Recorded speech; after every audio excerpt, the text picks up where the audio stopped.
अपनी जन्म कुंडली कैसे देखें, इस वीडियो के दूसरे हिस्से में आपका बहुत बहुत स्वागत है। और इसके साथ साथ पहले वीडियो को इतना स्नेह, इतना प्यार देने के लिए आपका बहुत बहुत शुक्रिया।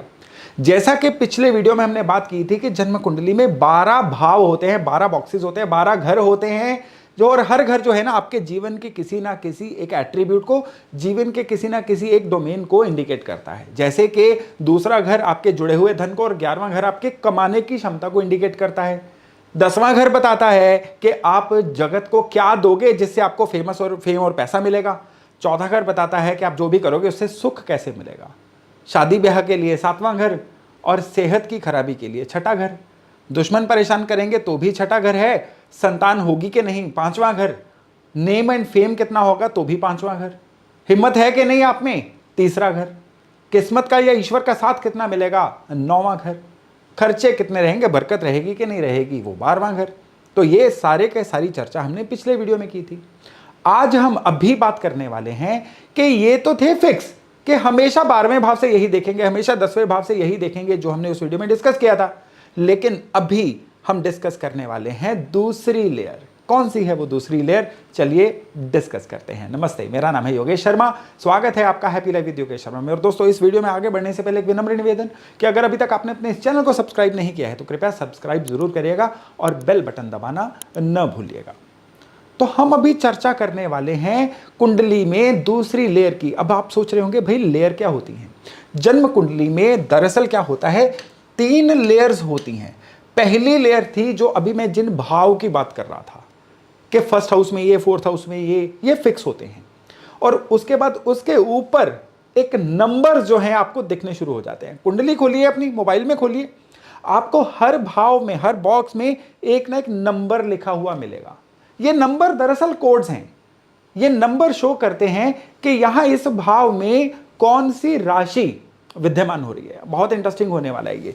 किस तरह से हम अभी ये डिस्कस करते हैं कि देखिए, ये नंबर्स हैं 1 से लेके 12 तक, और उसके आगे नाम लिखे हुए हैं मेष, एरिस, वृष, टॉरस, वृश्चिक, स्कॉर्पियो, मकर, कैप्रिकॉन, मीन, पाइसेस।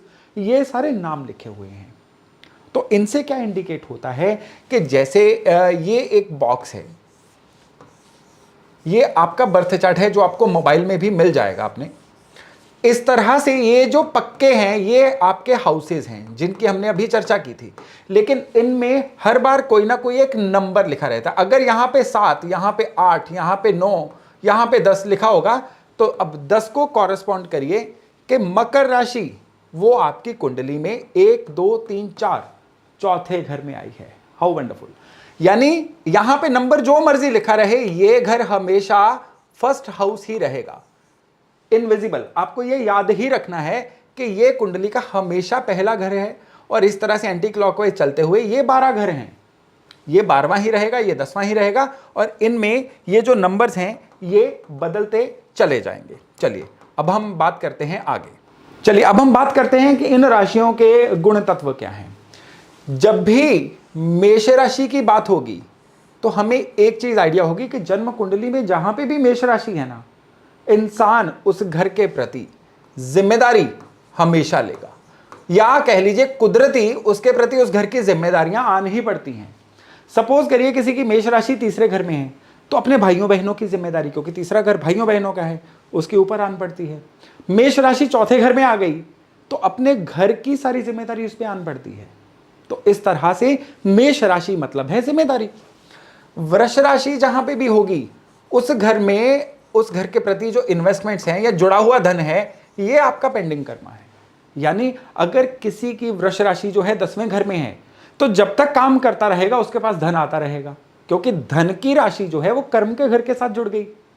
इसको अप्लाई करके देखिएगा और ये मैजिक की तरह काम करता है, जादू की तरह काम करता है ये।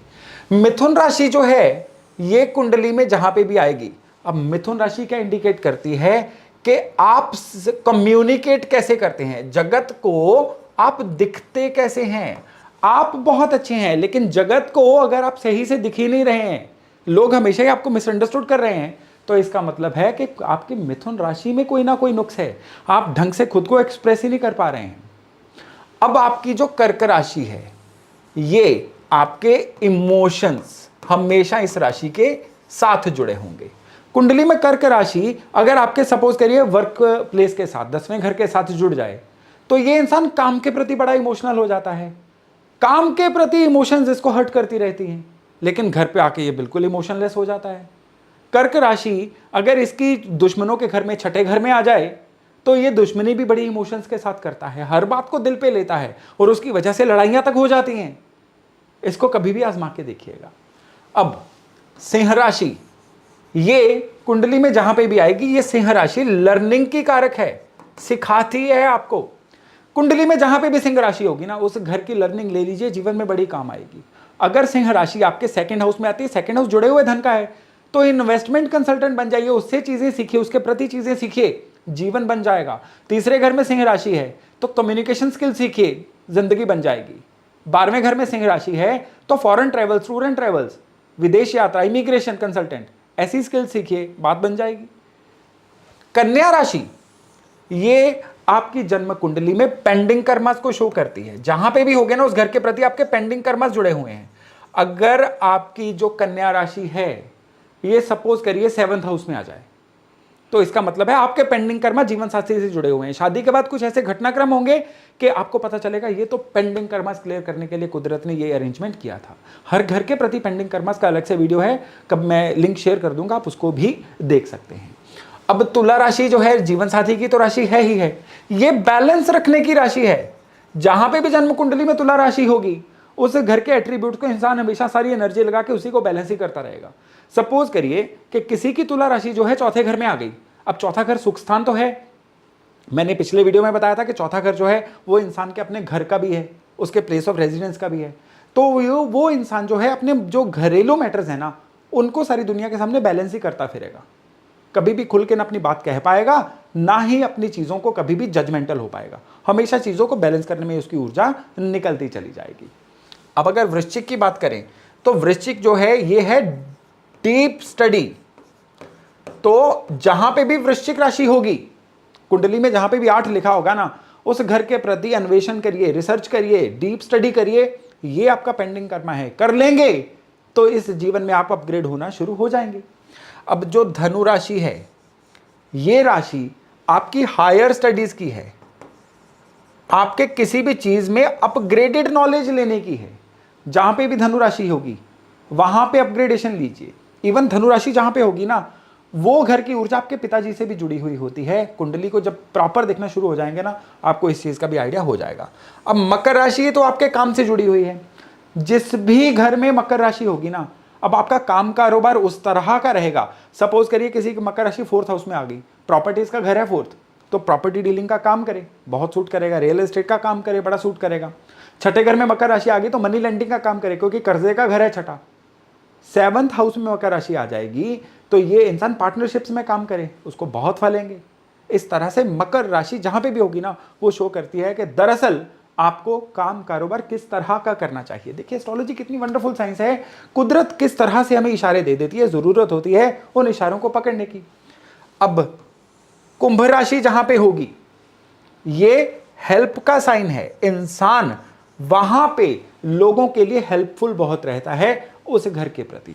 और मीन राशि जहां पे होगी, इंसान के उस घर के प्रति खर्चे कुदरत ने लिख के भेजे होते हैं। अब उन घर के खर्चों को अवॉइड नहीं किया जा सकता है। उन घर के खर्चों को रोकोगे तो आपका पेंडिंग कर्मा रुकेगा। उन घर के से प्रति जो भी खर्चे हैं ना, या जो भी आपकी देनदारियां हैं, उनको निपटाते रहिएगा। इस तरह से आपके जीवन में राशियां जो है ना आपसे बात करती हैं। स्क्रीनशॉट लेके रख लीजिए और इसको कुंडली पे आजमाइएगा। तो अब चलते चलते जो भी हमने सीखा है इसको एक बार अप्लाई करके देखते हैं। ये हमें पता है इनविजिबल है लेकिन पहला ही घर है। हमें पता है ये इनविजिबल है लेकिन हमेशा ये चौथा ही घर रहेगा, ये 10वां घर रहेगा। अब यहां पे हम सपोज करिए लिख लेते हैं वृश्चिक यानी स्कॉर्पियो राशि।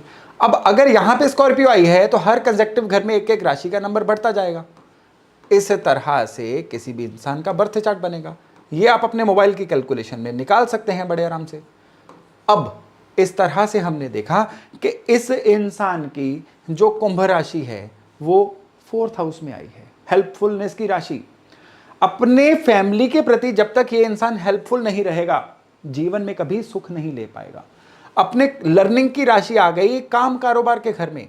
अपने काम कारोबार में जब तक काम की चीजें नहीं सीखेगा, पिछली पढ़ी हुई विद्या कभी काम नहीं आएगी, जीवन में तरक्की नहीं मिल पाएगी। एक बार काम में आ जाए तो काम में तरक्की कैसे लेनी है उसके सर्टिफिकेशंस करे, उसके कोर्स करे, फिर देखिएगा कुदरत इसको किस तरह से इनाम देती है। अगर हम देख रहे हैं कि इनकी मेष राशि ये आ गई है छठे घर में, अब इसको अपनी हर दुश्मनी की, हर कंपटीशन की जिम्मेदारी खुद पे लेनी होगी। क्यों? क्योंकि कंपटीशंस के घर में या शत्रुओं के घर में जिम्मेदारी की राशि आ गई है। ये किसी और पे अपनी शत्रुता डालेगा कि आपकी वजह से ये दिक्कत हुई है, तो इसकी शत्रुताएं बढ़ती रहेंगी, जीवन में कर्जा और पेन भी बढ़ती रहेगी। यानी कर्जे के लिए, दुश्मनियों के लिए ये इंसान खुद जिम्मेदार है।